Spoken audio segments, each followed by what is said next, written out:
ಓಂ ಶಾಂತಿ. ಇಂದಿನ ಪರಮಾತ್ಮನ ಮಹಾವಾಕ್ಯ ಮುರುಳಿ ದಿನಾಂಕ 8/6/2025. ಅವ್ಯಕ್ತ ಬಾಪ್ತಾದ ಮಧುಬನ. ರಿವೈಸ್ 15/11/2005. ಸತ್ಯ ಮನಸ್ಸಿನಿಂದ ಪರಮಾತ್ಮ ತಂದೆಗೆ ಸ್ನೇಹಿಗಳಾಗಿ ಅಥವಾ ಪರಿವಾರದವರಿಗೆ ಸ್ನೇಹಿಗಳಾಗಿ ಪರಿಶ್ರಮದಿಂದ ಮುಕ್ತ ಆಗುವಂತಹ ಪ್ರತಿಜ್ಞೆಯನ್ನು ಮಾಡಿ ಮತ್ತು ಲಾಭವನ್ನು ಪಡೆದುಕೊಳ್ಳಿ. ಇಂದು ಬಾಪ್ತಾದ ತಮ್ಮ 4 ಕಡೆ ಇರುವಂತಹ ಶ್ರೇಷ್ಠ ಸ್ವರಾಜ್ಯ ಅಧಿಕಾರಿ ಸ್ವಮಾನಧಾರಿ ಮಕ್ಕಳನ್ನು ನೋಡುತ್ತಿದ್ದಾರೆ. ಪರಮಾತ್ಮ ತಂದೆ ಮಕ್ಕಳಾದ ನಮಗೆ ತಮಗಿಂತ ಶ್ರೇಷ್ಠ ಸ್ವಮಾನವನ್ನು ನೀಡಿದ್ದಾರೆ. ಪ್ರತಿಯೊಂದು ಮಗುವನ್ನು ಕಾಲಿಗೆ ಬಿದ್ದು ನಮಸ್ಕಾರ ಮಾಡುವುದರಿಂದ ಮುಕ್ತ ಮಾಡಿ ತಲೆಯ ಮೇಲಿನ ಕಿರೀಟವನ್ನಾಗಿ ಮಾಡಿಕೊಂಡಿದ್ದಾರೆ. ಸದಾ ಪ್ರೀತಿಯ ಮಕ್ಕಳಿಗೆ ಸೇವಾದಾರಿ ಆಗಿದ್ದೇನೆ ಎಂದು ಸ್ವಯಂವನ್ನು ಸೇವಾದಾರಿ ಎಂದು ಪರಮಾತ್ಮ ತಂದೆ ಹೇಳಿಕೊಂಡಿದ್ದಾರೆ. ಇಷ್ಟು ದೊಡ್ಡ ಅಧಿಕಾರ ಅಥವಾ ಇಂತಹ ಸ್ವಮಾನವನ್ನು ಪರಮಾತ್ಮ ತಂದೆ ಮಕ್ಕಳಿಗೆ ನೀಡಿದ್ದಾರೆ ಅಂದ ಮೇಲೆ ಪ್ರತಿಯೊಬ್ಬರು ಸ್ವಯಂವನ್ನು ಇಷ್ಟೊಂದು ಸ್ವಮಾನಧಾರಿ ಆತ್ಮ ಎಂದು ತಿಳಿದುಕೊಂಡಿದ್ದೀರಾ? ಸ್ವಮಾನಧಾರಿಯ ವಿಶೇಷ ಲಕ್ಷಣ ಏನಾಗಿರುತ್ತದೆ? ಯಾರು ಎಷ್ಟು ಸ್ವಮಾನಧಾರಿ ಆಗಿರುತ್ತಾರೋ ಅವರು ಅಷ್ಟೇ ಸರ್ವರಿಗೂ ಗೌರವವನ್ನು ನೀಡುವಂತವರಾಗಿರುತ್ತಾರೆ. ಯಾರು ಎಷ್ಟು ಸ್ವಮಾನಧಾರಿ ಆಗಿರುತ್ತಾರೋ ಅಷ್ಟೇ ನಮ್ರರಾಗಿರುತ್ತಾರೆ ಮತ್ತು ಸರ್ವರ ಸ್ನೇಹಿಗಳಾಗಿರುತ್ತಾರೆ. ಸ್ವಮಾನಧಾರಿ ಮಕ್ಕಳ ಲಕ್ಷಣ ಅಂದರೆ ಸ್ವಮಾನಧಾರಿಗಳು ಪರಮಾತ್ಮ ತಂದೆಗೆ ಪ್ರಿಯ ಆಗುವುದರ ಜೊತೆಗೆ ಸರ್ವರಿಗೂ ಪ್ರಿಯ ಆಗಿರುತ್ತಾರೆ. ಹದ್ದಿನ ರೂಪದಲ್ಲಿ ಪ್ರಿಯ ಆಗಿರುವುದಿಲ್ಲ, ಬೇಹದ್ದಿನ ರೂಪದಲ್ಲಿ ಪ್ರಿಯ ಆಗಿರುತ್ತಾರೆ. ಹೇಗೆ ಪರಮಾತ್ಮ ತಂದೆ ಸರ್ವರಿಗೆ ಪ್ರಿಯ ಆಗಿದ್ದಾರೆ. ಬಲೆ 1 ತಿಂಗಳ ಮಗು ಇರಬಹುದು ಅಥವಾ ಆದಿರತ್ನ ಆಗಿರಬಹುದು, ಆದರೆ ಪ್ರತಿಯೊಬ್ಬರೂ ನಾನು ಪರಮಾತ್ಮ ಶಿವತಂದೆಗೆ ಮಗು ಆಗಿದ್ದೇನೆ, ಪರಮಾತ್ಮ ಶಿವತಂದೆ ನನ್ನವರಾಗಿದ್ದಾರೆ ಎಂದು ಸ್ವೀಕಾರವನ್ನು ಮಾಡಿದ್ದಾರೆ. ನಾನು ಪರಮಾತ್ಮ ತಂದೆಗೆ ಮಗುವಾಗಿದ್ದೇನೆ, ಪರಮಾತ್ಮ ತಂದೆ ನನ್ನವರಾಗಿದ್ದಾರೆ ಅನ್ನುವ ಮಾತೆ ಸರ್ವರಿಗೂ ಪ್ರಿಯ ಆಗುವ ಮಾತಿನ ಸಂಕೇತ ಆಗಿದೆ ಮತ್ತು ಶ್ರೇಷ್ಠ ಸ್ವಮಾನದ ಸಂಕೇತ ಆಗಿದೆ. ಏಕೆಂದರೆ ಮಕ್ಕಳಾದ ನೀವೆಲ್ಲರೂ ಬ್ರಹ್ಮ ತಂದೆಯನ್ನು ಅನುಕರಣೆ ಮಾಡುವಂತವರಾಗಿದ್ದೀರಾ. ನೋಡಿ, ಪರಮಾತ್ಮ ತಂದೆ ಪ್ರತಿಯೊಂದು ವರ್ಗದ ಮಕ್ಕಳಿಗೂ ಸಮಾನವಾದ ಸ್ವಮಾನವನ್ನು ನೀಡಿದ್ದಾರೆ. ಸಣ್ಣ ಮಕ್ಕಳಿಂದ ಹಿಡಿದು ವೃದ್ಧರ ಸಮಾನ ಆಗಿರುವಂತಹ ಮಕ್ಕಳಿಗೂ ಕೂಡ ಒಂದೇ ರೂಪದ ಸ್ವಮಾನವನ್ನು ನೀಡಿದ್ದಾರೆ. ಯುವಕರಿಗೆ ವಿನಾಶಕಾರಿಯಿಂದ ವಿಶ್ವ ಕಲ್ಯಾಣಕಾರಿಯಾಗಿ ಅನ್ನುವ ಸ್ವಮಾನವನ್ನು ನೀಡಿದ್ದಾರೆ. ಯುವಕರನ್ನು ಮಹಾನ್ ಆತ್ಮರನ್ನಾಗಿ ಮಾಡಿದ್ದಾರೆ. ಪ್ರವೃತ್ತಿಯಲ್ಲಿ ಇರುವಂತವರಿಗೆ ನೀವು ಮಹಾತ್ಮರಾಗಿದ್ದೀರಾ. ದೊಡ್ಡ ದೊಡ್ಡ ಜಗದ್ಗುರುಗಳಿಗಿಂತ ನೀವು ಶ್ರೇಷ್ಠರಾಗಿದ್ದೀರಾ. ನೀವು ಪ್ರವೃತ್ತಿಯಲ್ಲಿ ಇದ್ದರೂ ಕೂಡ ಪರವೃತ್ತಿಯಲ್ಲಿ ಇರುವಂತಹ ಮಹಾತ್ಮರಾಗಿದ್ದೀರಾ. ಈ ರೀತಿ ಪ್ರವೃತ್ತಿಯಲ್ಲಿ ಇದ್ದು ಪರವೃತ್ತಿಯಲ್ಲಿ ಇರುವಂತಹ ಮಕ್ಕಳ ಸಮ್ಮುಖದಲ್ಲಿ ಮಹಾತ್ಮರೂ ಕೂಡ ತಲೆಯನ್ನು ಬಾಗಿಸುವಂತೆ ಪರಮಾತ್ಮ ತಂದೆ ಮಾಡಿದ್ದಾರೆ. ಕನ್ಯರಿಗೆ ಶಿವಶಕ್ತಿ ಸ್ವರೂಪದ ಸ್ವಮಾನವನ್ನು ನೆನಪು ಮಾಡಿಸಿದ್ದಾರೆ. ಕನ್ಯರನ್ನು ಶಿವಶಕ್ತಿಯರನ್ನಾಗಿ ಮಾಡಿದ್ದಾರೆ. ವೃದ್ಧ ಮಕ್ಕಳನ್ನು ಬ್ರಹ್ಮ ತಂದೆಯ ಜೊತೆಗಾರ ಅನುಭವಿ ಆತ್ಮರಾಗಿದ್ದೀರಾ ಅನ್ನುವ ಸ್ವಮಾನಧಾರಿಯನ್ನಾಗಿ ಮಾಡಿದ್ದಾರೆ. ವೃದ್ಧ ಮಕ್ಕಳಿಗೆ ಬ್ರಹ್ಮ ತಂದೆಯ ಸಮಾನ ಜೊತೆಗಾರರಾಗಿದ್ದೀರಾ ಅನ್ನುವ ಅನುಭವಿ ಆತ್ಮರ ಸ್ವಮಾನವನ್ನು ನೀಡಿದ್ದಾರೆ. ಅದೇ ರೀತಿ ಸ್ವಮಾನಧಾರಿ ಮಕ್ಕಳಾದ ನೀವು ಕೂಡ ಪ್ರತಿಯೊಂದು ಆತ್ಮವನ್ನು ಇದೇ ರೀತಿ ಸ್ವಮಾನಧಾರಿಯ ರೂಪದಲ್ಲಿ ನೋಡುತ್ತೀರಾ ತಾನೆ? ಕೇವಲ ಸ್ವಮಾನಧಾರಿಯ ರೂಪದಲ್ಲಿ ನೋಡುವುದಷ್ಟೇ ಅಲ್ಲ, ಆದರೆ ಸಮ್ಮುಖದಲ್ಲಿ ಇರುವಂತವರು ಸ್ವಮಾನಧಾರಿಗಳಾಗಿದ್ದಾರೆ ಅನ್ನುವ ಅನುಭವದಲ್ಲೇ ಅವರ ಸಂಬಂಧ ಸಂಪರ್ಕದಲ್ಲಿ ಬರುವಂತವರಾಗಿದ್ದೀರಾ. ಏಕೆಂದರೆ ಸ್ವಮಾನ ದೇಹಾಭಿಮಾನವನ್ನು ಸಮಾಪ್ತಿ ಮಾಡುವಂತದ್ದಾಗಿದೆ. ಎಲ್ಲಿ ಸ್ವಮಾನ ಇರುತ್ತದೆಯೋ ಅಲ್ಲಿ ದೇಹಾಭಿಮಾನ ಇರುವುದಿಲ್ಲ. ದೇಹಾಭಿಮಾನವನ್ನು ಸಮಾಪ್ತಿ ಮಾಡಿಕೊಳ್ಳಲು ಬಹಳ ಸಹಜ ಸಾಧನ ಅಂದರೆ ಸದಾ ಸ್ವಮಾನದಲ್ಲಿ ಸ್ಥಿತ ಆಗುವುದಾಗಿದೆ. ಸದಾ ಪ್ರತಿಯೊಬ್ಬರನ್ನು ಸ್ವಮಾನದ ದೃಷ್ಟಿಯಿಂದ ನೋಡುವುದಾಗಿದೆ. ಬಲೆ ಅವರು ಕಾಲಾಳಾಗಿರಬಹುದು ಅಥವಾ 16,000 ಮಾಲೆಯ ಮಣಿಯ ಲಾಸ್ಟ್ ನಂಬರ್ನ ಮಗು ಆಗಿರಬಹುದು, ಆದರೆ ಆ ಲಾಸ್ಟ್ ನಂಬರ್ನ ಆತ್ಮ ಕೂಡ ನಾಟಕದ ಅನುಸಾರ ಪರಮಾತ್ಮ ತಂದೆಯ ಮೂಲಕ ಯಾವುದೋ ಒಂದು ವಿಶೇಷತೆಯನ್ನು ಪ್ರಾಪ್ತಿ ಮಾಡಿಕೊಂಡಿದೆ. ನಾಟಕದ ಅನುಸಾರ 16,000 ಮಣಿಗಳ ಮಾಲೆಯ ಅಂತಿಮ ನಂಬರ್ನ ಮಗುವಿಗೂ ಕೂಡ ಪರಮಾತ್ಮ ತಂದೆಯ ಮೂಲಕ ಯಾವುದೋ ಒಂದು ವಿಶೇಷತೆ ಪ್ರಾಪ್ತಿಯಾಗಿದೆ. ಸ್ವಮಾನಧಾರಿಗಳು ವಿಶೇಷತೆಯನ್ನು ನೋಡಿ ಸ್ವಮಾನವನ್ನು ನೀಡುತ್ತಾರೆ, ಅಂದರೆ ಗೌರವವನ್ನು ನೀಡುತ್ತಾರೆ. ಅವರ ದೃಷ್ಟಿಯಲ್ಲಿ, ವೃತ್ತಿಯಲ್ಲಿ, ಕೃತಿಯಲ್ಲಿ ಪ್ರತಿಯೊಂದು ಆತ್ಮದ ವಿಶೇಷತೆಯೇ ಸಮಾವೇಶ ಆಗಿರುತ್ತದೆ. ಯಾರೆಲ್ಲ ಪರಮಾತ್ಮ ತಂದೆಗೆ ಮಕ್ಕಳಾಗಿದ್ದಾರೋ, ಪರಮಾತ್ಮ ತಂದೆಗೆ ಮಗುವಾಗಿರುವ ಕಾರಣ ಅವರು ವಿಶೇಷ ಆತ್ಮ ಆಗಿದ್ದಾರೆ. ಬಲೆ ಮಕ್ಕಳು ನಂಬರ್ ವಾರ್ ಆಗಿದ್ದೀರಾ, ಆದರೆ ಜಗತ್ತಿನಲ್ಲಿರುವ ಜನಕ್ಕೆ ಹೋಲಿಕೆ ಮಾಡಿದರೆ ಕೋಟಿಯಲ್ಲಿ ಕೆಲವರಾಗಿದ್ದೀರಾ. ಈ ರೀತಿ ಎಲ್ಲರೂ ಸ್ವಯಂವನ್ನು ವಿಶೇಷ ಆತ್ಮ ಎಂದು ತಿಳಿದುಕೊಂಡಿದ್ದೀರಾ ತಾನೆ. ಸ್ವಮಾನದಲ್ಲೇ ಸ್ಥಿತ ಆಗಿರಬೇಕು, ದೇಹಾಭಿಮಾನಕ್ಕೆ ವಶ ಆಗಬಾರದು, ಸ್ವಮಾನದಲ್ಲಿ ಇರಬೇಕು. ಪರಮಾತ್ಮ ತಂದೆಗೆ ಪ್ರತಿಯೊಂದು ಮಗುವಿನ ಬಗ್ಗೆ ಏಕೆ ಪ್ರೀತಿ ಇದೆ? ಏಕೆಂದರೆ ಪರಮಾತ್ಮ ತಂದೆಗೆ ಗೊತ್ತಿದೆ, ಪ್ರತಿಯೊಬ್ಬ ಮಕ್ಕಳು ನನ್ನನ್ನು ಗುರುತಿಸಿ ನನಗೆ ಮಕ್ಕಳಾಗಿದ್ದಾರೆ. ಬಲೆ ತಂದೆಯ ಜೊತೆಗೆ ಮಿಲನವನ್ನು ಮಾಡುವಂತಹ ಮಿಲನದ ಈ ಮೇಳಕ್ಕೆ ಮೊದಲನೇ ಬಾರಿ ಬಂದಿರಬಹುದು, ಆದರೂ ಕೂಡ ಬಾಬಾ ಎಂದು ಕರೆದಿದ್ದಾರೆ. ಅಂದ ಮೇಲೆ ಬಾಬಾ ಎಂದು ಹೇಳಿರುವ ಕಾರಣ ಪರಮಾತ್ಮ ತಂದೆಯ ಪ್ರೀತಿಗೆ ಪಾತ್ರರಾಗಿದ್ದಾರೆ. ಬಾಪ್ದಾದರವರಿಗೆ 4 ಕಡೆ ಇರುವಂತಹ ಸರ್ವ ಮಕ್ಕಳು ಸರ್ವರಿಗಿಂತ ಪ್ರಿಯ ಆಗಿದ್ದಾರೆ. ಅದೇ ರೀತಿ ಈ ಮಾತಿನಲ್ಲಿ ತಂದೆಯನ್ನು ಅನುಕರಣೆ ಮಾಡಿ. ಯಾರೂ ನಿಮಗೆ ಅಪ್ರಿಯ ಆಗಿರಬಾರದು, ಸರ್ವರೂ ಪ್ರಿಯ ಆಗಿರಬೇಕು ಮತ್ತು ನೀವು ಕೂಡ ಸರ್ವರಿಗೂ ಪ್ರಿಯ ಆಗಿರಬೇಕು. ನೋಡಿ, ಯಾರೆಲ್ಲ ಮಕ್ಕಳು ನನ್ನ ಬಾಬಾ ಎಂದು ಹೇಳುತ್ತಾರೋ, ಮೇರಾ ಬಾಬಾ ಎಂದು ಹೇಳುತ್ತಾರೋ, ಆಗ ಆ ನನ್ನತನ ಹೇಗೆ ಬರುತ್ತದೆ? ಸ್ನೇಹದ ಕಾರಣ ಪರಮಾತ್ಮ ತಂದೆ ನನ್ನವರಾಗಿದ್ದಾರೆ ಅನ್ನುವ ಅನುಭವ ಆಗುತ್ತದೆ. ಯಾರೆಲ್ಲ ಇಲ್ಲಿ ಕುಳಿತಿದ್ದೀರೋ ಅವರೆಲ್ಲರೂ ತಿಳಿದುಕೊಂಡಿದ್ದೀರ ತಾನೆ, ಪರಮಾತ್ಮ ತಂದೆಯ ಸ್ನೇಹ ನನ್ನನ್ನು ಪರಮಾತ್ಮ ತಂದೆಯ ಮಗುವನ್ನಾಗಿ ಮಾಡಿದೆ. ಪರಮಾತ್ಮ ತಂದೆಯ ಸ್ನೇಹ ಅಯಸ್ಕಾಂತ ಆಗಿದೆ. ಸ್ನೇಹ ಅನ್ನುವ ಅಯಸ್ಕಾಂತದಿಂದ ನಾವು ಪರಮಾತ್ಮ ತಂದೆಗೆ ಮಕ್ಕಳಾಗಿದ್ದೇವೆ. ಸ್ನೇಹ ಅನ್ನುವ ಅಯಸ್ಕಾಂತ ನಮ್ಮನ್ನು ಪರಮಾತ್ಮ ತಂದೆಗೆ ಮಕ್ಕಳನ್ನಾಗಿ ಮಾಡಿದೆ. ಮನಸ್ಸಿನ ಸ್ನೇಹ ಕೇವಲ ಬಾಯಿ ಮಾತಿಗೆ ಹೇಳಿಕೊಳ್ಳುವಂತಹ ಸ್ನೇಹ ಅಲ್ಲ, ಅಂದರೆ ತೋರಿಕೆಯ ಸ್ನೇಹ ಅಲ್ಲ. ಮನಸ್ಸಿನ ಸ್ನೇಹ, ಮನಸ್ಸಿನ ಸ್ನೇಹ ಈ ಬ್ರಾಹ್ಮಣ ಜೀವನಕ್ಕೆ ಅಡಿಪಾಯ ಆಗಿದೆ. ಮನಸ್ಸಿನ ಸ್ನೇಹವೇ ನಮ್ಮ ಈ ಬ್ರಾಹ್ಮಣ ಜೀವನಕ್ಕೆ ಫೌಂಡೇಶನ್ ಆಗಿದೆ. ನೀವು ಪರಮಾತ್ಮ ತಂದೆಯ ಜೊತೆಗೆ ಏಕೆ ಮಿಲನವನ್ನು ಮಾಡಲು ಬರುತ್ತೀರಾ? ಸ್ನೇಹ ನಿಮ್ಮನ್ನು ತಂದೆಯ ಸಮ್ಮುಖಕ್ಕೆ ಕರೆದುಕೊಂಡು ಬಂದಿದೆ ತಾನೆ. ಯಾರೆಲ್ಲ ಇಲ್ಲಿ ಕುಳಿತಿದ್ದೀರೋ ಅಥವಾ ಯಾರೆಲ್ಲ ಬಂದಿದ್ದೀರೋ, ನೀವೆಲ್ಲರೂ ಏಕೆ ಬಂದಿದ್ದೀರಾ? ಸ್ನೇಹ ನಿಮ್ಮನ್ನು ಸೆಳೆದುಕೊಂಡು ಬಂದಿದೆ. ಅಂದ ಮೇಲೆ ಪರಮಾತ್ಮ ತಂದೆಯ ಬಗ್ಗೆ ನಿಮಗೆ ಎಷ್ಟು ಸ್ನೇಹ ಇದೆ? 100% ಸ್ನೇಹ ಇದೆಯೋ ಅಥವಾ ಪರಮಾತ್ಮ ತಂದೆಯ ಬಗ್ಗೆ ಕಡಿಮೆ ಸ್ನೇಹ ಇದೆಯೋ? ಯಾರು ನನಗೆ ಪರಮಾತ್ಮ ತಂದೆಯ ಬಗ್ಗೆ 100% ಸ್ನೇಹ ಇದೆ ಎಂದು ತಿಳಿದುಕೊಂಡಿದ್ದೀರೋ ಅವರು ಕೈಯನ್ನು ಎತ್ತಿ.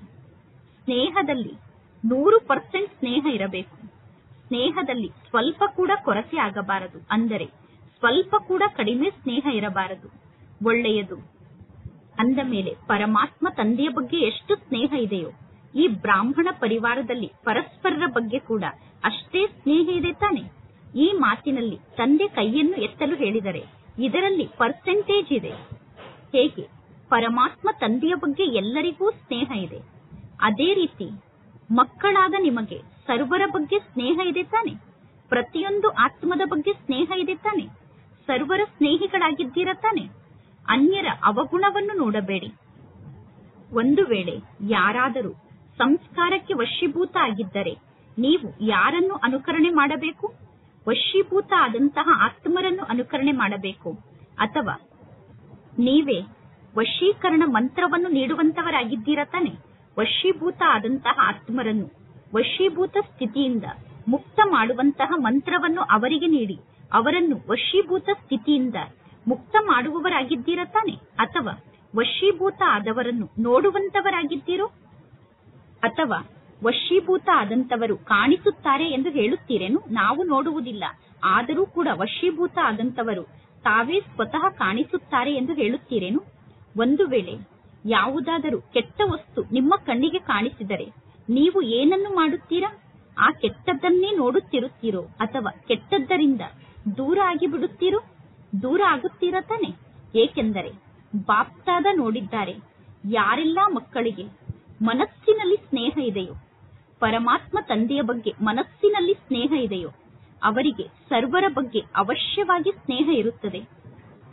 ಸಂಪನ್ನ ಮತ್ತು ಸಂಪೂರ್ಣರಾಗಲು ಬಹಳ ಸಹಜ ವಿಧಿ ಅಂದರೆ ಮನಸ್ಸಿನ ಸ್ನೇಹ ಆಗಿದೆ. ಮನಸ್ಸಿನ ಸ್ನೇಹವೇ ಸಂಪನ್ನ ಮತ್ತು ಸಂಪೂರ್ಣ ಆಗಲು ಸಹಜ ವಿಧಿಯಾಗಿದೆ. ಬಲೆ ಯಾರು ಎಷ್ಟೇ ಜ್ಞಾನಿಗಳಾಗಿರಬಹುದು, ಆದರೆ ಮನಸ್ಸಿನ ಸ್ನೇಹ ಇರದೇ ಇದ್ದರೆ ಈ ಬ್ರಾಹ್ಮಣ ಜೀವನದಲ್ಲಿ ರಮಣೀಕತೆಯ ಅನುಭವ ಆಗುವುದಿಲ್ಲ. ನೀವು ಎಷ್ಟೇ ಜ್ಞಾನಿಗಳಾಗಿರಬಹುದು, ಆದರೆ ಪರಮಾತ್ಮ ತಂದೆಯ ಬಗ್ಗೆ ನಿಮಗೆ ಮನಸ್ಸಿನ ಸ್ನೇಹ ಇರದೇ ಇದ್ದರೆ ಈ ಬ್ರಾಹ್ಮಣ ಜೀವನ ರಮಣೀಕ ಜೀವನ ಎಂದು ನಿಮಗೆ ಅನುಭವ ಆಗುವುದಿಲ್ಲ. ಒಣ ಜೀವನ ಅಥವಾ ಸೆಪ್ಪೆಯಾದ ಜೀವನ ಎಂದು ಅನುಭವ ಆಗುತ್ತದೆ. ಏಕೆಂದರೆ ಈ ಜ್ಞಾನ ಮಾರ್ಗದಲ್ಲಿ ಸ್ನೇಹಿಗಳಾಗದೆ ಕೇವಲ ಜ್ಞಾನಿಗಳಾದರೆ ಜ್ಞಾನದಲ್ಲಿ ಏಕೆ ಏನು ಅನ್ನುವ ಪ್ರಶ್ನೆ ಉತ್ಪನ್ನ ಆಗುತ್ತದೆ. ಆದರೆ ಸ್ನೇಹ ಸಹಿತವಾದ ಜ್ಞಾನ ಇದ್ದರೆ ಸ್ನೇಹಿಗಳು ಸದಾ ಸ್ನೇಹದಲ್ಲಿ ಲವಲೀನ ಆಗಿರುತ್ತಾರೆ. ಸ್ನೇಹಿಗಳಿಗೆ ಪರಮಾತ್ಮ ತಂದೆಯನ್ನು ನೆನಪು ಮಾಡಲು ಪರಿಶ್ರಮದ ಅನುಭವ ಆಗುವುದಿಲ್ಲ. ಕೇವಲ ಜ್ಞಾನ ಇದೆ, ಸ್ನೇಹ ಇಲ್ಲ ಅಂದರೆ ಪರಿಶ್ರಮವನ್ನು ಪಡಬೇಕಾಗುತ್ತದೆ. ಅವರು ಪರಿಶ್ರಮದ ಫಲವನ್ನು ಊಟ ಮಾಡುತ್ತಾರೆ, ಇವರು ಪ್ರೀತಿಯ ಫಲವನ್ನು ಊಟ ಮಾಡುತ್ತಾರೆ. ಜ್ಞಾನ ಬೀಜ ಆಗಿದೆ ಮತ್ತು ಸ್ನೇಹ ನೀರಾಗಿದೆ. ಒಂದು ವೇಳೆ ಜ್ಞಾನ ಅನ್ನುವ ಬೀಜಕ್ಕೆ ಸ್ನೇಹ ಅನ್ನುವ ನೀರು ಪ್ರಾಪ್ತಿಯಾಗದೇ ಇದ್ದರೆ ಅಲ್ಲಿ ಫಲ ಹುಟ್ಟಲು ಸಾಧ್ಯ ಇಲ್ಲ. ಅಂದ ಮೇಲೆ ಈ ದಿನ ಬಾಪ್ತಾದ ಸರ್ವ ಮಕ್ಕಳ ಮನಸ್ಸಿನ ಸ್ನೇಹವನ್ನು ಚೆಕ್ ಮಾಡುತ್ತಿದ್ದರು. ಬಲೆ ಪರಮಾತ್ಮ ತಂದೆಯ ಬಗ್ಗೆ ಸ್ನೇಹ ಇರಬಹುದು ಅಥವಾ ಸರ್ವರ ಬಗ್ಗೆ ಸ್ನೇಹ ಇರಬಹುದು. ಅಂದ ಮೇಲೆ ನೀವೆಲ್ಲರೂ ಸ್ವಯಂವನ್ನು ಏನೆಂದು ತಿಳಿದುಕೊಂಡಿದ್ದೀರಾ? ಸ್ನೇಹಿಗಳು ಎಂದು ತಿಳಿದುಕೊಂಡಿದ್ದೀರಾ ತಾನೆ? ಸ್ನೇಹಿಗಳಾಗಿದ್ದೀರಾ ತಾನೆ? ನನಗೆ ಪರಮಾತ್ಮ ತಂದೆಯ ಬಗ್ಗೆ ಮನಸ್ಸಿನ ಸ್ನೇಹ ಇದೆ ಎಂದು ಯಾರು ತಿಳಿದುಕೊಂಡಿದ್ದೀರೋ ಅವರು ಕೈಯನ್ನು ಎತ್ತಿ. ಮೆಜಾರಿಟಿ ಎಲ್ಲರೂ ಕೈಯನ್ನು ಎತ್ತಿದ್ದಾರೆ. ಒಳ್ಳೆಯದು. ಪರಮಾತ್ಮ ತಂದೆಗೆ ಮನಸ್ಸಿನಿಂದ ಸ್ನೇಹಿಗಳಾಗಿದ್ದೀರಾ ಅಂದರೆ ತಂದೆಯ ಬಗ್ಗೆ ಮನಪೂರ್ವಕವಾದ ಸ್ನೇಹ ಇದೆ. ಆದರೆ ಸರ್ವರ ಸ್ನೇಹಿಗಳಾಗಿದ್ದೀರಾ? ಸರ್ವರ ಬಗ್ಗೆ ಸ್ನೇಹ ಇದೆಯಾ? ಇವರು ನನ್ನ ಸೋದರ ಆಗಿದ್ದಾರೆ ಅಥವಾ ಸೋದರಿ ಆಗಿದ್ದಾರೆ ಎಂದು ಎಲ್ಲರೂ ತಿಳಿದುಕೊಂಡಿದ್ದೀರಾ? ಪ್ರತಿಯೊಬ್ಬರೂ ತಿಳಿದುಕೊಂಡಿದ್ದೀರಾ ತಾನೆ? ಇವರು ನನ್ನವರಾಗಿದ್ದಾರೆ ಎಂದು ತಿಳಿದುಕೊಂಡಿದ್ದೀರಾ ತಾನೆ? ಅಥವಾ ಕೆಲವರು ಮಾತ್ರ ನನ್ನವರಾಗಿದ್ದಾರೆ ಎಂದು ತಿಳಿದುಕೊಂಡಿದ್ದೀರೇನು? ಹೇಗೆ? ಪರಮಾತ್ಮ ತಂದೆಯ ಬಗ್ಗೆ ಸ್ನೇಹ ಇದೆಯಾ ಎಂದು ಕೇಳಿದಾಗ ಎಲ್ಲರೂ ಕೈಯನ್ನು ಎತ್ತುತ್ತೀರಾ. ಹೌದು, ನಾವು ಪರಮಾತ್ಮ ತಂದೆಗೆ ಸ್ನೇಹಿಗಳಾಗಿದ್ದೇವೆ ಎಂದು. ಅದೇ ರೀತಿ ಪ್ರತಿಯೊಬ್ಬರ ಬಗ್ಗೆ ಸ್ನೇಹ ಇದೆಯಾ ಎಂದು ಕೇಳಿದಾಗ ಕೈಯನ್ನು ಎತ್ತುತ್ತೀರೇನು? ಹೌದು, ನಾನು ಸರ್ವರ ಸ್ನೇಹಿಯಾಗಿದ್ದೇನೆ ಎಂದು ಕೈಯನ್ನು ಎತ್ತುತ್ತೀರೇನು? ಸರ್ವರ ಸ್ನೇಹಿತರು ನೀವಾಗಿದ್ದೀರಾ ಅನ್ನುವ ಸರ್ಟಿಫಿಕೇಟ್ ನಿಮಗೆ ಪ್ರಾಪ್ತಿಯಾಗುತ್ತದೆಯೇನು? ಏಕೆಂದರೆ ಬಾಪ್ತಾದ ಮೊದಲೇ ತಿಳಿಸಿದ್ದರು, ಕೇವಲ ತಂದೆಯ ಮೂಲಕ ಸರ್ಟಿಫಿಕೇಟ್ ಅನ್ನು ಪಡೆದುಕೊಳ್ಳುವುದಷ್ಟೇ ಅಲ್ಲ, ಬ್ರಾಹ್ಮಣ ಪರಿವಾರದ ಮೂಲಕ ಕೂಡ ಸರ್ಟಿಫಿಕೇಟ್ ಅನ್ನು ಪಡೆದುಕೊಳ್ಳಬೇಕು. ಏಕೆಂದರೆ ಈ ಸಮಯದಲ್ಲಿ ಪರಮಾತ್ಮ ತಂದೆ ಧರ್ಮ ಮತ್ತು ರಾಜ್ಯ ಎರಡನ್ನೂ ಜೊತೆಗೆ ಸ್ಥಾಪನೆ ಮಾಡುತ್ತಿದ್ದಾರೆ. ರಾಜ್ಯದಲ್ಲಿ ಕೇವಲ ತಂದೆಯಷ್ಟೇ ಇರುವುದಿಲ್ಲ, ಪರಿವಾರ ಕೂಡ ಇರುತ್ತದೆ. ಪರಮಾತ್ಮ ತಂದೆಗೆ ಪ್ರಿಯ ಆಗಬೇಕು, ಪರಿವಾರಕ್ಕೆ ಪ್ರಿಯ ಆಗಬೇಕು. ಜ್ಞಾನಿಗಳಾಗಿದ್ದೀರಾ, ಆದರೆ ಜೊತೆಗೆ ಸ್ನೇಹಿಗಳಾಗುವಂತಹ ಅವಶ್ಯಕತೆ ಇದೆ. ಸ್ವಮಾನದಲ್ಲಿ ಇರಬೇಕು ಮತ್ತು ಸರ್ವರಿಗೂ ಗೌರವವನ್ನು ಕೊಡಬೇಕು. ಈ ಎರಡೂ ಮಾತಿನ ಅವಶ್ಯಕತೆ ಇದೆ. ಪರಮಾತ್ಮ ತಂದೆ ಬ್ರಾಹ್ಮಣರಾಗಿ ಜನ್ಮವನ್ನು ಪಡೆದುಕೊಂಡ ತಕ್ಷಣ ಪ್ರತಿಯೊಂದು ಮಗುವಿಗೂ ಗೌರವವನ್ನು ಕೊಟ್ಟಿದ್ದಾರೆ, ಅಂದರೆ ಸನ್ಮಾನವನ್ನು ಕೊಟ್ಟಿದ್ದಾರೆ. ಆದ್ದರಿಂದ ನೀವೆಲ್ಲರೂ ಶ್ರೇಷ್ಠರಾಗಿದ್ದೀರಾ. ಈ ಒಂದು ಜನ್ಮದಲ್ಲಿ ಗೌರವವನ್ನು ಕೊಟ್ಟರೆ ಇಡೀ ಕಲ್ಪಕ್ಕೋಸ್ಕರ ಗೌರವ ಅನ್ನುವಂತಹ ಪದವಿ ನಿಮಗೆ ಪ್ರಾಪ್ತಿಯಾಗುತ್ತದೆ. ಅರ್ಧ ಕಲ್ಪ ರಾಜ್ಯ ಅಧಿಕಾರಿಯ ರೂಪದಲ್ಲಿ ನಿಮಗೆ ಗೌರವ ಪ್ರಾಪ್ತಿಯಾಗುತ್ತದೆ. ಇನ್ನು ಅರ್ಧ ಕಲ್ಪ ಭಕ್ತಿಯಲ್ಲಿ ಭಕ್ತರ ಮೂಲಕ ಗೌರವ ಪ್ರಾಪ್ತಿಯಾಗುತ್ತದೆ. ಆದರೆ ಇಡೀ ಕಲ್ಪಕ್ಕೋಸ್ಕರ ಆಧಾರ ಅಂದರೆ ಈ ಒಂದು ಜನ್ಮದಲ್ಲಿ ಗೌರವವನ್ನು ಕೊಡುವುದೇ ಆಗಿದೆ ಮತ್ತು ಗೌರವವನ್ನು ಪಡೆದುಕೊಳ್ಳುವುದಾಗಿದೆ. ಈಗೀಗ ಬಾಪ್ತಾದ ನೋಡುತ್ತಿದ್ದಾರೆ, 4 ಕಡೆ ಇರುವಂತಹ ಮಕ್ಕಳು ವಿದೇಶದಲ್ಲಿ ಕೆಲವು ಸ್ಥಾನದಲ್ಲಿ ಈಗ ರಾತ್ರಿಯಾಗಿದೆ. ಈ ರಾತ್ರಿಯ ಸಮಯದಲ್ಲೂ ಕೂಡ ಕೆಲವರು ಕುಳಿತು ಮಿಲನವನ್ನು ಮಾಡುತ್ತಿದ್ದಾರೆ, ಇನ್ನು ಕೆಲವರು ಹಗಲಿನ ಸಮಯದಲ್ಲಿ ಕುಳಿತು ಮಿಲನವನ್ನು ಮಾಡುತ್ತಿದ್ದಾರೆ. ಪುರುಷಾರ್ಥದ ಗತಿಯನ್ನು ತೀವ್ರ ಗತಿಯಿಂದ ವೃದ್ಧಿ ಮಾಡಿಕೊಳ್ಳುವುದಕ್ಕೋಸ್ಕರ ನಿಮಗೆ ಬಹಳ ಒಳ್ಳೆಯ ದಾದಿಯಾದಂತಹ ಜಾನಕಿ ದಾದಿಜಿ ಸಿಕ್ಕಿದ್ದಾರೆ. ಹೌದು ತಾನೆ? ಜಾನಕಿ ದಾದಿಜಿ ಪುರುಷಾರ್ಥವನ್ನು ವೃದ್ಧಿ ಮಾಡಿಸಲು ಸಿಕ್ಕಿದ್ದಾರೆ ತಾನೆ? ಇದೇ ರೀತಿ ತಿಳಿದುಕೊಂಡಿದ್ದೀರ ತಾನೆ? ಯಾರಲ್ಲಾದರೂ ಸ್ವಲ್ಪ ಕೊರತೆಯನ್ನು ನೋಡಿದರೂ ಕೂಡ ತಕ್ಷಣ ಅದರ ಬಗ್ಗೆ ದಾದಿಜಿ ಕ್ಲಾಸ್ ಅನ್ನು ಮಾಡುತ್ತಾರೆ. ಯಾವುದೇ ಒಂದು ಮಗುವಿಗೆ ಬಲೆ ದೇಶದಲ್ಲಿ ಇರುವಂತಹ ಮಗು ಆಗಿರಬಹುದು ಅಥವಾ ವಿದೇಶದಲ್ಲಿ ಇರುವಂತಹ ಮಗು ಆಗಿರಬಹುದು, ಯಾವುದಾದರೂ ಒಂದು ವಿಷಯದಲ್ಲಿ ಪರಿಶ್ರಮದ ಅನುಭವ ಆಗುತ್ತದೆ ಅಂದರೆ ಅದಕ್ಕೆ ಮೂಲ ಕಾರಣ ಅಂದರೆ ಮನಸ್ಸಿನ ಸ್ನೇಹದ ಕೊರತೆ. ಸ್ನೇಹ ಅಂದರೆ ಲವಲೀನ ಸ್ಥಿತಿಯಾಗಿದೆ. ಪರಮಾತ್ಮ ತಂದೆಯ ಸ್ನೇಹದಲ್ಲಿ ಲವಲೀನ ಆದಾಗ ಪರಮಾತ್ಮ ತಂದೆಯನ್ನು ನೆನಪು ಮಾಡುವ ಅವಶ್ಯಕತೆ ಇಲ್ಲ. ಆಗ ಪರಮಾತ್ಮ ತಂದೆಯನ್ನು ಮರೆಯುವುದು ಕಷ್ಟ ಆಗುತ್ತದೆ.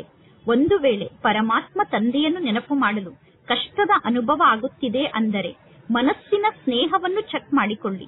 ಎಲ್ಲೂ ನನ್ನ ಮನಸ್ಸಿನ ಸ್ನೇಹದಲ್ಲಿ ಲೀಕೇಜ್ ಅಂತೂ ಇಲ್ಲ ತಾನೆ?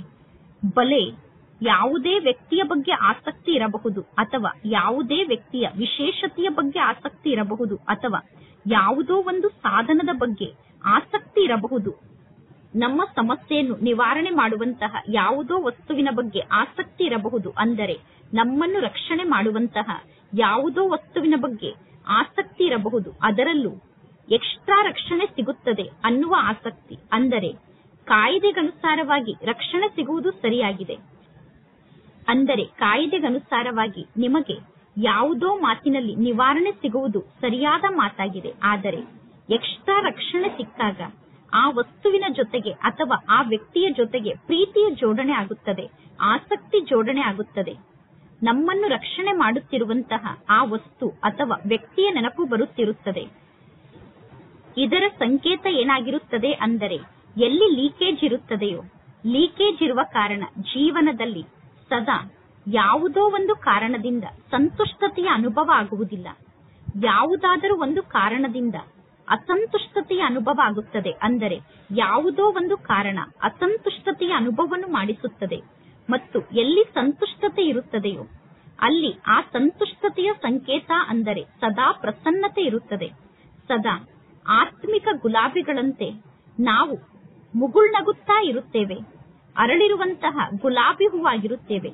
ಆಗ ಎಂದೂ ಕೂಡ ನಮ್ಮ ಮೂಡ್ ಆಫ್ ಆಗುವುದಿಲ್ಲ. ಸದಾ ಡಬ್ಬಲ್ ಲೈಟ್ ಆಗಿರುತ್ತೇವೆ. ಅಂದ ಮೇಲೆ ತಿಳಿಯಿತು ತಾನೆ? ಪರಿಶ್ರಮದಿಂದ ಸದಾ ಕಾಲಕ್ಕೋಸ್ಕರ ಸುರಕ್ಷಿತರಾಗಿ ಬಾಪ್ತಾದರವರಿಗೆ ಮಕ್ಕಳು ಪರಿಶ್ರಮವನ್ನು ಪಡುವುದನ್ನು ನೋಡಲು ಇಷ್ಟ ಆಗುವುದಿಲ್ಲ. ಮಕ್ಕಳು ಪರಿಶ್ರಮವನ್ನು ಪಡುತ್ತಿದ್ದರೆ ಮಕ್ಕಳ ಪರಿಶ್ರಮವನ್ನು ನೋಡಲು ಬಾಪ್ತಾದರವರಿಗೆ ಇಷ್ಟ ಆಗುವುದಿಲ್ಲ. ಅರ್ಧ ಕಲ್ಪದಿಂದ ಪರಿಶ್ರಮವನ್ನು ಪಟ್ಟಿದ್ದೀರಾ. ಈಗ ಖುಷಿಯನ್ನು ಆಚರಣೆ ಮಾಡಿ. ಪರಮಾತ್ಮ ತಂದೆಯ ಪ್ರೀತಿಯಲ್ಲಿ ಲವಲೀನ ಆಗಿರಿ. ಜ್ಞಾನದ ಸಾಗರನ ಆಳಕ್ಕೆ ಹೋಗಿ ಅನುಭವ ಅನ್ನುವ ಮುತ್ತನ್ನು ಅನುಭವ ಮಾಡಿ. ಕೇವಲ ಜ್ಞಾನದ ಸಾಗರದಲ್ಲಿ ಮುಳುಗಿ ಸಾಗರದಿಂದ ಹೊರಗಡೆ ಬರಬೇಡಿ. ಜ್ಞಾನದ ಸಾಗರನಲ್ಲಿ ಲವಲೀನ ಆಗಿಬಿಡಿ. ನೀವೆಲ್ಲರೂ ಪ್ರತಿಜ್ಞೆಯನ್ನು ಮಾಡಿದ್ದೀರ ತಾನೆ?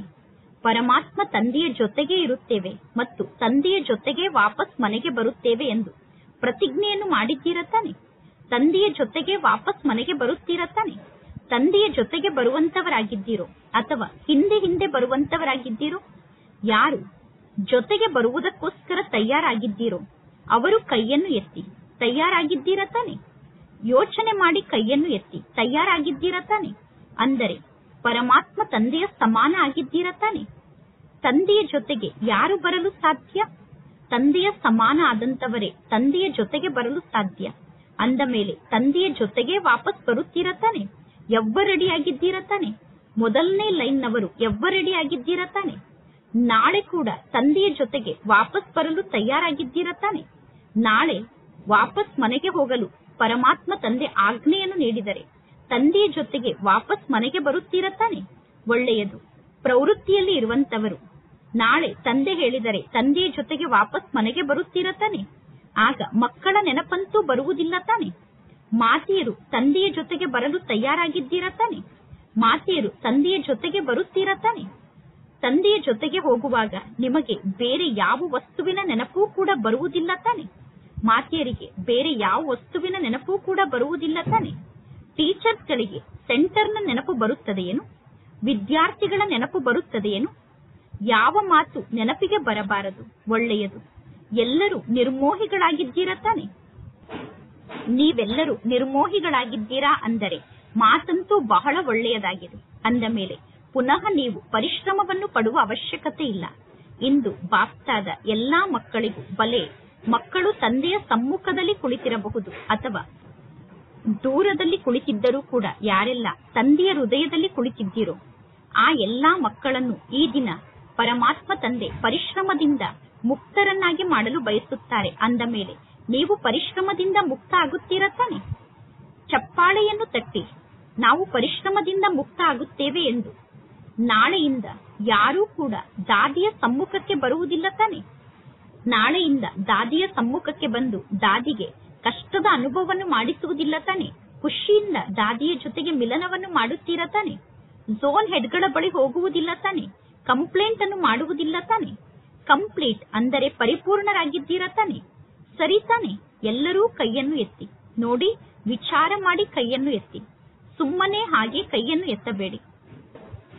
ಯಾವ ಮಾತಿನಲ್ಲೂ ಕಂಪ್ಲೇಂಟ್ ಅನ್ನು ಮಾಡಬಾರದು. ನನ್ನದು ನನ್ನದು ಅನ್ನುವಂಥದ್ದು ಇಲ್ಲವೇ ಇಲ್ಲ. ನನ್ನದು ಎಂದು ಹೇಳಿಕೊಳ್ಳಲು ಏನೂ ಇಲ್ಲ.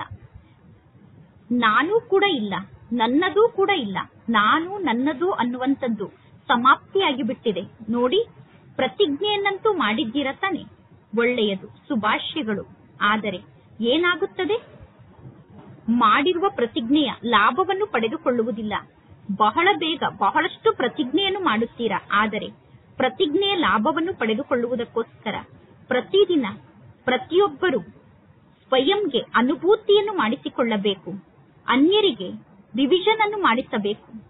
ಪ್ರತಿಜ್ಞೆಯನ್ನು ಪ್ರತಿದಿನ ರಿವಿಷನ್ ಮಾಡಿಕೊಳ್ಳಬೇಕು. ಅಂದರೆ ಪ್ರತಿದಿನ ಪ್ರತಿಜ್ಞೆಯನ್ನು ಪುನಃ ನೆನಪು ಮಾಡಿಕೊಳ್ಳಬೇಕು. ನಾನು ಪರಮಾತ್ಮ ತಂದೆಯ ಸಮ್ಮುಖದಲ್ಲಿ ಯಾವ ಪ್ರತಿಜ್ಞೆಯನ್ನು ಮಾಡಿದ್ದೇನೆ ಎಂದು ಪ್ರತಿದಿನ ನೆನಪು ಮಾಡಿಕೊಳ್ಳಿ. ಅಮೃತ ವೇಳೆಯಲ್ಲಿ ಪರಮಾತ್ಮ ತಂದೆಯ ಜೊತೆಗೆ ಮಿಲನವನ್ನು ಮಾಡಿದ ನಂತರ ನಿಮ್ಮ ಪ್ರತಿಜ್ಞೆಯನ್ನು ನೆನಪು ಮಾಡಿಕೊಳ್ಳಿ ಮತ್ತು ಪ್ರತಿಜ್ಞೆಯ ಮೂಲಕ ಏನು ಲಾಭ ಆಯಿತು ಎಂದು ನೆನಪು ಮಾಡಿಕೊಳ್ಳಿ. ಪ್ರತಿಜ್ಞೆ ಮತ್ತು ಪ್ರತಿಜ್ಞೆಯ ಮೂಲಕ ಆದಂತಹ ಲಾಭ ಎರಡೂ ಮಾತಿನ ಬ್ಯಾಲೆನ್ಸ್ ನ ಚಾರ್ಟ್ ಅನ್ನು ನಿರ್ಮಾಣ ಮಾಡಿ. ನಾನು ಯಾವ ಪ್ರತಿಜ್ಞೆಯನ್ನು ಮಾಡಿದ್ದೇನೆ ಮತ್ತು ಎಷ್ಟು ಲಾಭವನ್ನು ಪಡೆದುಕೊಳ್ಳುತ್ತಿದ್ದೇನೆ ಎಂದು ರಿವೈಸ್ ಮಾಡಿಕೊಳ್ಳಿ. ಪ್ರತಿದಿನ ಪ್ರತಿಜ್ಞೆಯನ್ನು ಪುನರಾವರ್ತನೆ ಮಾಡಿಕೊಳ್ಳಿ, ರಿವೈಸ್ ಮಾಡಿಕೊಳ್ಳಿ.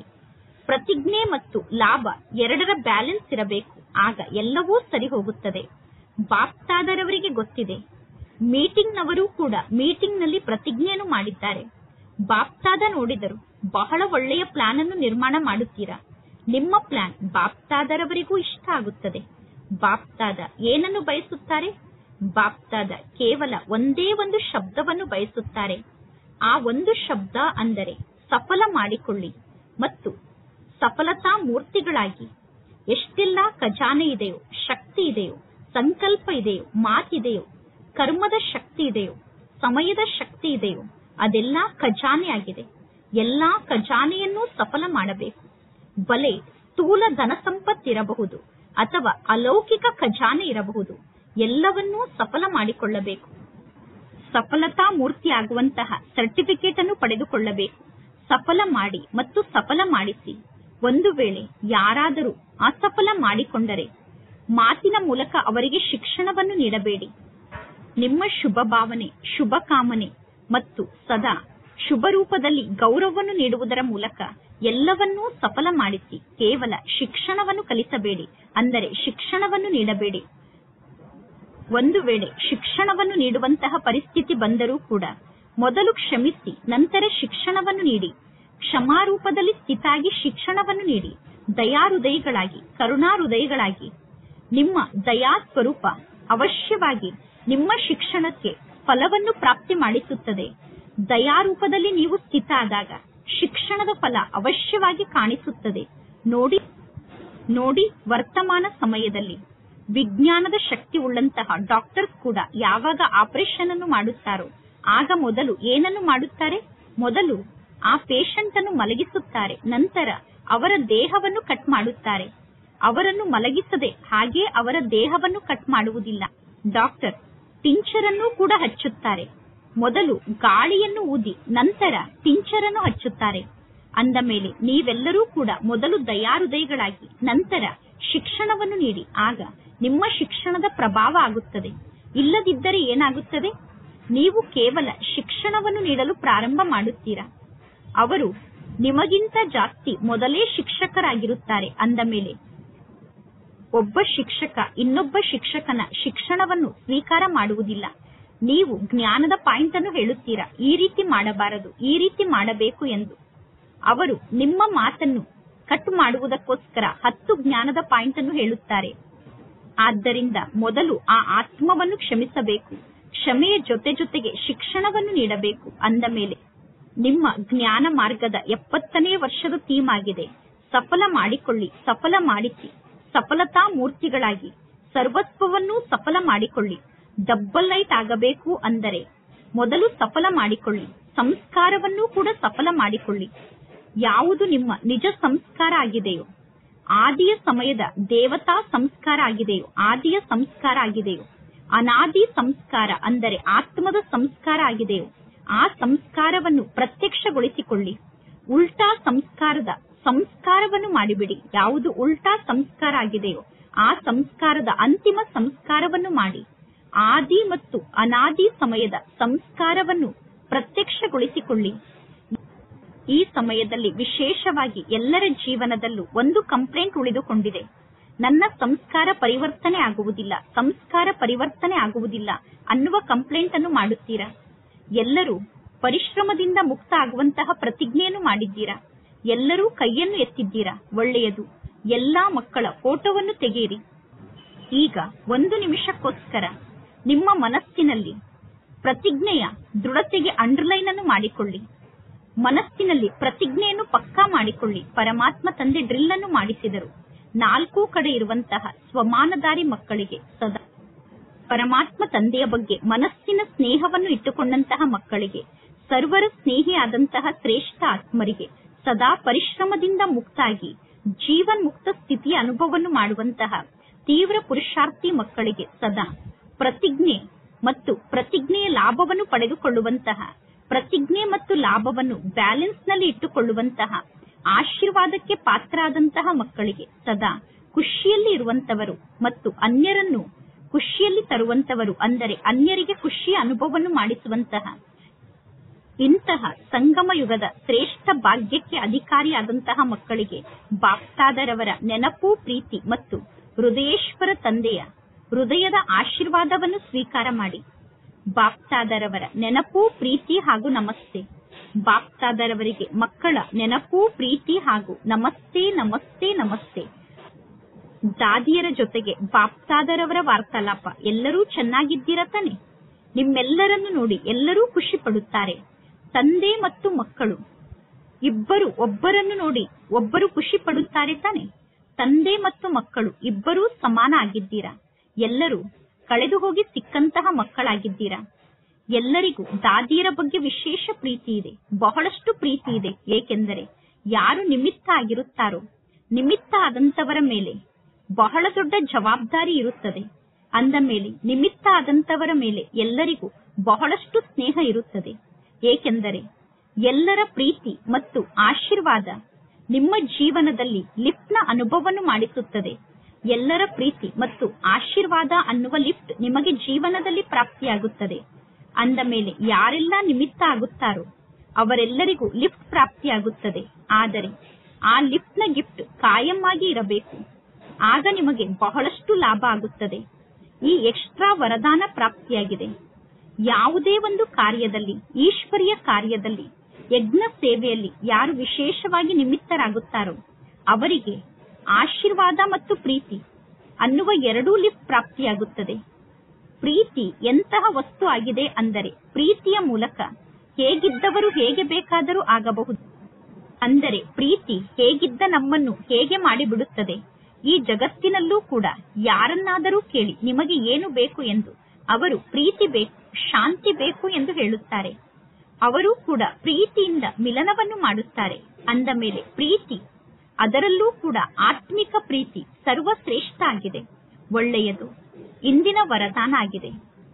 ಕಂಬೈನ್ ರೂಪದ ಸ್ಮೃತಿಯ ಮೂಲಕ ಮರೆವೋ ಅನ್ನುವ ಶಬ್ದದಿಂದ ಮುಕ್ತ ಆಗುವಂತಹ ನಿರಂತರ ಯೋಗಿಗಳಾಗಿ ಯಾರೆಲ್ಲ ಮಕ್ಕಳು ಸ್ವಯಂ ಅನ್ನು ಪರಮಾತ್ಮ ತಂದೆಯ ಜೊತೆಗೆ ಕಂಬೈಂಡ್ ಆಗಿದ್ದೇನೆ ಎಂದು ಸದಾ ಅನುಭವವನ್ನು ಮಾಡುತ್ತಾರೋ ಅವರಿಗೆ ನಿರಂತರ ಯೋಗಿ ಭವ ಅನ್ನುವ ವರದಾನ ಸ್ವತಃ ಪ್ರಾಪ್ತಿಯಾಗುತ್ತದೆ. ಏಕೆಂದರೆ ಯಾರು ಯಾವ ಸ್ಥಾನದಲ್ಲಿ ಇರುತ್ತಾರೋ ಅದೇ ಸ್ಥಾನದಲ್ಲಿ ಅವರು ತಂದೆಯ ಜೊತೆಗೆ ನಿರಂತರ ಮಿಲನದ ಮೇಳವನ್ನು ಆಚರಣೆ ಮಾಡುತ್ತಿರುತ್ತಾರೆ.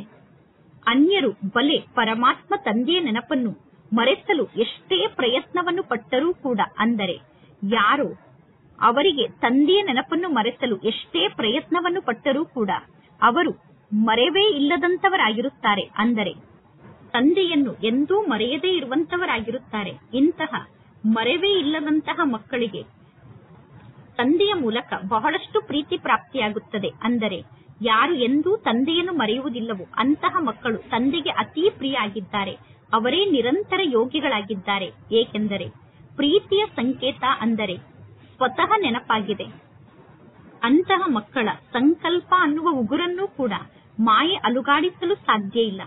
ಇಂದಿನ ಶ್ಲೋಗನ್ ಆಗಿದೆ, ಕಾರಣವನ್ನು ಕೇಳುವ ಬದಲು ಕಾರಣಕ್ಕೆ ನಿವಾರಣೆಯನ್ನು ಹುಡುಕಿ, ಆಗ ಆಶೀರ್ವಾದಕ್ಕೆ ಅಧಿಕಾರಿಗಳಾಗುತ್ತೀರಾ. ಇಂದಿನ ಅವ್ಯಕ್ತ ಸೂಚನೆ ಆಗಿದೆ, ಆತ್ಮಿಕ ಸ್ಥಿತಿಯಲ್ಲಿ ಸ್ಥಿತ ಆಗಿರುವಂತಹ ಅಭ್ಯಾಸವನ್ನು ಮಾಡಿಕೊಳ್ಳಿ.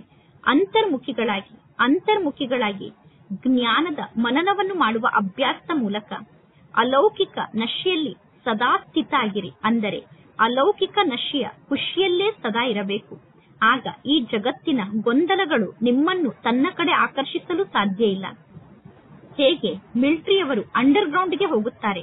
ಮಿಲಿಟರಿಯವರು ಅಂಡರ್ ಗ್ರೌಂಡ್ಗೆ ಹೋದಾಗ ಹೊರಗಡೆ ಜಗತ್ತಿನಲ್ಲಿ ಬಾಂಬ್ ಅನ್ನು ಹಾಕಿದರೂ ಕೂಡ ಆ ಬಾಂಬ್ನ ಪ್ರಭಾವ ಅವರ ಮೇಲೆ ಆಗುವುದಿಲ್ಲ. ಅದೇ ರೀತಿ ನೀವು ಅಂತರ್ಮುಖಿಗಳಾಗಿ ಅಂಡರ್ ಗ್ರೌಂಡ್ ಆತ್ಮಿಕ ಸ್ಥಿತಿಯಲ್ಲಿ ಸ್ಥಿತ ಆಗಿ, ಅಂತರ್ಮುಖತೆ ಅನ್ನುವ ಅಂಡರ್ ಗ್ರೌಂಡ್ ನ ಆತ್ಮಿಕ ಸ್ಥಿತಿಯಲ್ಲಿ ಸ್ಥಿತ ಆಗುವ ಅಭ್ಯಾಸವನ್ನು ಮಾಡಿದರೆ ಬಾಹರ್ಮುಖತೆಯ ಮಾತು ನಿಮಗೆ ತೊಂದರೆಯನ್ನು ಕೊಡಲು ಸಾಧ್ಯ ಇಲ್ಲ. ಒಳ್ಳೆಯದು. ಓಂ ಶಾಂತಿ.